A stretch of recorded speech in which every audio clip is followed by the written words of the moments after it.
What's up, YouTube? It's your boy, Vince Rashad, aka the Truth Terrorist 2 and the Game Spitter. And we're here to talk about a plague, a disease, and a social phenomenon, a pandemic, quite frankly, going on in America. But I'm going to specifically focus on Black America. And this is as Crispy Mayor.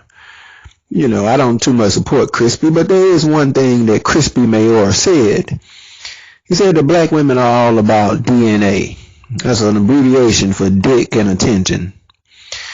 And the dick and attention era is in full swing. Make no mistake. I know that I'm not the only person who notices that. From the workplace to the church, to the mall, to the streets, to the park, I don't care where you're at. In Black America, there's something that you see. That's yoga pants all over the place. Yoga pants and aerobic type gear that women are wearing. And needless to say, these are pants that fit very tight, and they really show a woman's shape. They show her ass. And a black woman can be any type of old nasty, toe down, completely fucked up ass woman like you're looking at in this thumbnail.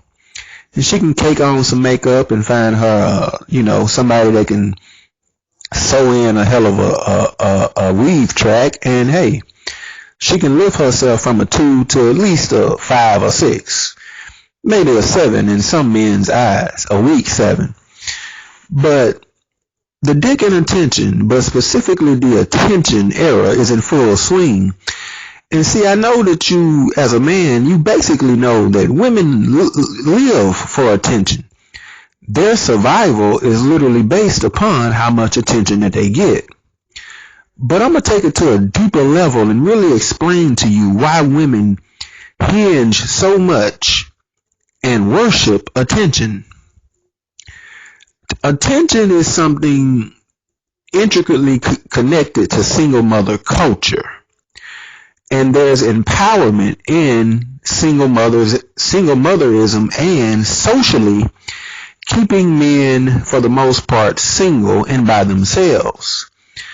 I think from a cultural evolutionary point, black women have learned to hate black men because it takes a lot to project good internal qualities. Only one out of every so many women is actually a genuinely good woman. Most women choose to be themselves, which is often nasty and ugly and arrogant, even though she can't really afford to be nasty, ugly, and arrogant. And what this has done is really forced black men to replace quantity of women with, or better yet, quality of women with quantity. Let me say that again. The black man replaces quality of women with quantity, meaning in a natural environment of nothing but black men and black women, black men are going to form harems, and they're going to have several women. And for the most part, women don't too much care for that. As a matter of fact, many women downright hate it. There's militant activist women who rail on a worldwide basis against the formation of harems anywhere in the world. And in case you're retarded and don't know what a harem is, that's when a single man has several women or wives that he's married to. Idi Amin had a harem. In the Bible, David and his son Solomon had harems. But women hate this. And if given the choice, they will completely reverse the order of a harem and engage in a form of socialism, female socialism, in which they remain single and keep all men single. And when men go without sex, a reliable source of sex, i.e. a wife, their libido levels rises, their testosterone level rises. So not only do men thirst for sex more, not only do they become tougher, but also women who are naturally 2s, 3s, and 4s, in the eyes of men, are lifted up to 5s, 6s, 7s, 8s, and 9s. And the pandemic in America is so bad right now that you can't even hardly have basic conversation or approach hardly any woman without getting a stuck-up attitude. I've literally heard from men who are Johns or Tricks who pick up women off, escort websites, at how stuck up escorts and prostitutes act like. As a matter of fact, I'll put a link in the description box. I'll try to this brother. I want y'all to subscribe to his channel. I think he's a Jamaican brother. First couple minutes of his videos are always him singing, but listen to the dude. And you even have prostitutes who are making men, when these men arrive to their cheap hotels room, her little cockroach hotel room, he's having to display that in some shape or way he got a little swag, or that he can flirt with her and make her feel good. Getting her little $70 or $80 for 30 minutes ain't good enough. He still has to display that in some shape or way, if she wasn't a prostitute, that he's a guy that she would like.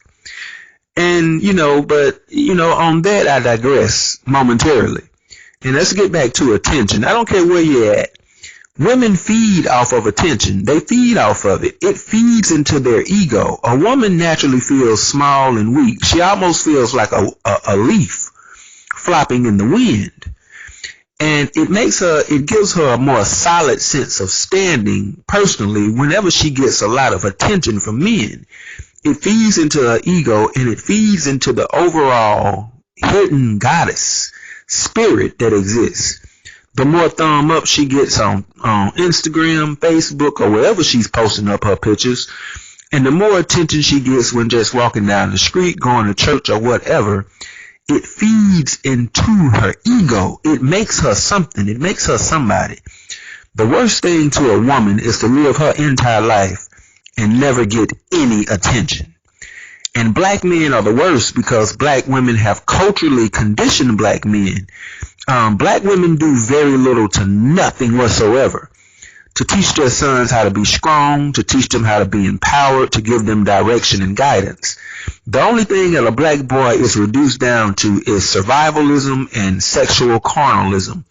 That's fighting and fucking. And these are the men that they lean toward. These are the men they view as the alphas, the fighters, and the men who, will pursue them very heavily and get them attention. You can't hardly catch a black woman somewhere. You always see a black woman with some tight ass aerobic pants on, and you forever more gonna get a brother that's gonna tap you on the shoulder. Man, look at that ass. Look at that woman ass. Good Lord, look at them hips on her. And what it does, like I say, whenever men are obsessed over women the way that black men are and pride themselves and engage in this form of goddess worship, it empowers the woman. I mean, just look at some of the top songs out. You got this little group, Ray Schmierder, that's eardrummer spelled backwards. These little dread-headed young boys, they got this song, That Girl Is a Real Crowd Pleaser, and then you got, Migos, she's bad and bougie. Bad and bougie. My bitch is bad and bougie. And then you got T-Pain. She go up, down, look at that girl on the pole. Every single last one of these songs is just exaltation of women. And black men do it the most. They do this absolute exaltation of women because they are so thirsty. They're so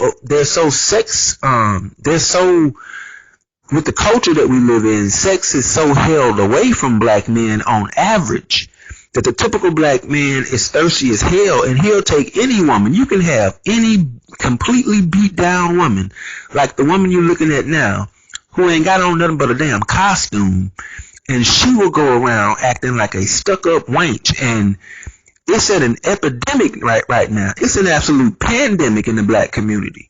That literally all these women, from the fat, nasty, I mean, you got some women 250 pounds who be walking around in boy shorts that don't even fit. Big nasty stretch mark, dimpled butt all out, her big old belly with them spider web stretch marks all around her navel.